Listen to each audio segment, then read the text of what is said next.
Olá, bom dia. Eu sou o Dr. Bruno Maciente, da equipe médica da Endovale, e hoje nós vamos falar sobre o refluxo.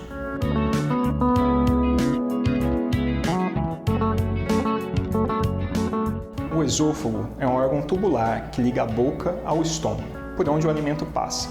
O final do esôfago, junto à sua junção com o estômago, funciona como se fosse uma válvula. Quando ingerimos algum alimento, ele se abre para a passagem desse alimento e logo depois se fecha, evitando que o conteúdo do estômago retorne para o esôfago. O refluxo acontece quando o conteúdo do estômago retorna para o esôfago e pode gerar uma série de sintomas, como por exemplo, azia, queimação, a sensação de regurgitação, que é quando sentimos que algo líquido ou até sólido mesmo voltou do estômago para a boca.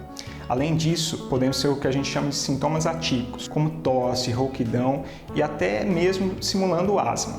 Dentre as causas do refluxo gastroesofágico estão uma fraqueza dessa transição do esôfago para o estômago, então a válvula ela não funciona da forma como deveria funcionar.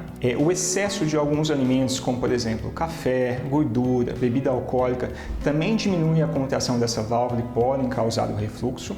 E também existem algumas falhas anatômicas, como por exemplo a hérnia de hiato.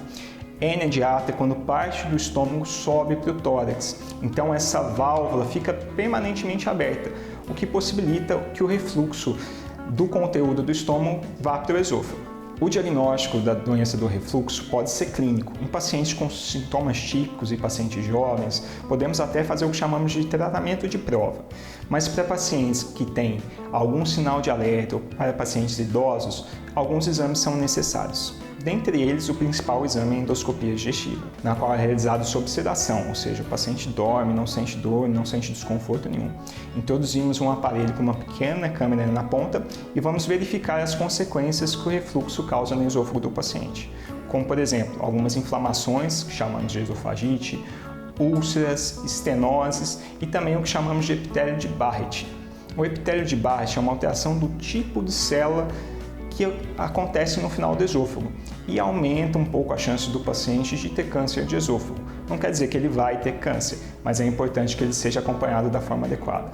Além disso, conseguimos excluir defeitos anatômicos, como por exemplo a hérnia de hiato. Alguns pacientes se beneficiam também de outros exames, como por exemplo a pH-metria, que vai medir a acidez ali no esôfago desse paciente, ou a manometria, que vai estudar a contração deste esôfago. O tratamento para a doença do refluxo exige algumas medidas comportamentais, como por exemplo, evitar refeições muito grandes, evitar o hábito de tomar líquido junto com o alimento e também evitar alguns tipos de alimento, como bebida alcoólica, alimentos muito gordurosos, café, porque tudo isso relaxa mais a transição do esôfago para o estômago e piora o refluxo do paciente.